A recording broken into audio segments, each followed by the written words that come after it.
The endgame of arcades was always keeping gamers engaged, absorbed, and, well, spending money. Even on consoles, developers want to keep players invested in a game no matter how many times they lost. Thus, the intensely brutal continue screen was born.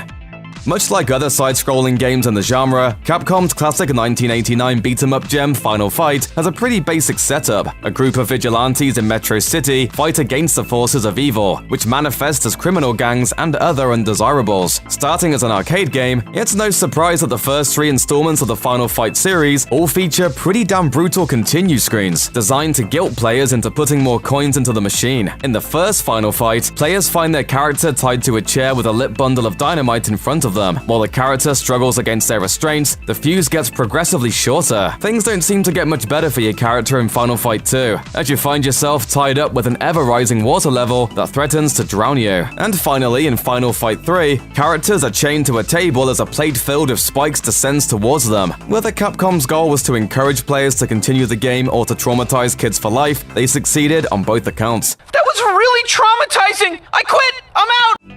Tecmo's 1988 action-adventure hack-and-slash game Ninja Gaiden made a big impact upon its release. It was one of the first games of its kind to use rudimentary cinematic cutscenes to move the story along, and this only added to the positive reception it received. The classic title sees Ryu Hayabusa tasked with traveling to America at the bidding of his father to make sure 2 statues that could potentially end the world don't come into contact with one another. In true hack-and-slash fashion, fights break out and chaos ensues. If players are unfortunate to run out of lives while playing through the unending fights, they're treated to a particularly cruel continue screen. Ryu is tied to a table as a circular saw slowly descends towards him. But because that's not nearly scary enough, Ryu is also surrounded by what appear to be wolves and demonic trees, all of which look pretty anxious to put him down. Saving your hero from a fatal slicing and dicing? Yeah, that's worth a few coins.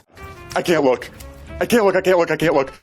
The pixelated characters and side-scrolling action at the heart of Tecmo's Tecmo Knight is pretty standard beat-em-up fare. It's got 2 playable characters, it's got a tiger companion, it's got a big bad named Wild Fang, and it's got hordes of enemies to plow through before a climactic showdown. It also had a really terrifying continue screen that'll probably give your inner 8-year-old arcade aficionado all the nightmares. Failing to make it to the final boss fight against Wild Fang will result in a screen depicting the knight trapped between the jaws of a large creature, trying to hold them more open so that he doesn't get bitten in half or swallowed whole. The knight seems to get weaker and weaker as the countdown clock continues, and if players fail to continue their game, the knight will lose strength, and the more will close on him. This is, of course, accompanied by a pleasant scream. To add insult to injury, this game over will also result in Wild Fang appearing to declare that there is no future, as if you needed a further reminder of your failure.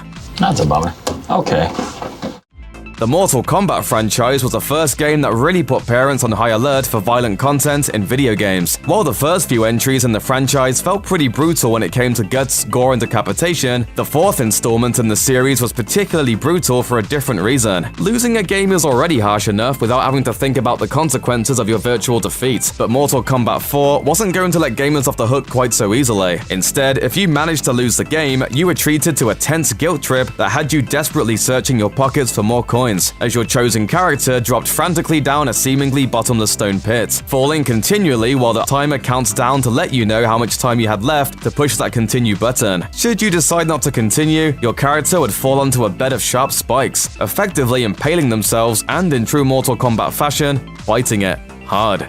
Quest's 1990 platformer Conquest of the Crystal Palace is pure gaming gold. Playing as Farron, you and your trusty dog Zap must traverse several bizarre and perilous zones on your quest to return to your kingdom, which has been forcefully taken from you and your family. If you don't manage to conquer all of the forces of evil thrown at you in this game, you're given a heartbreaking continue screen that'll make you want to tackle hug your real-life furry friend. Farron is seen dangling from a rope over a rising river of what appears to be lava. He is helpless and waiting for you, the player, to press continue to save him. Meanwhile, your dog Zap is off to the side, barking desperately at you as he attempts to save you, leaving you, the player, as Farron's only hope. It's emotional manipulation at its finest. Why would you do this?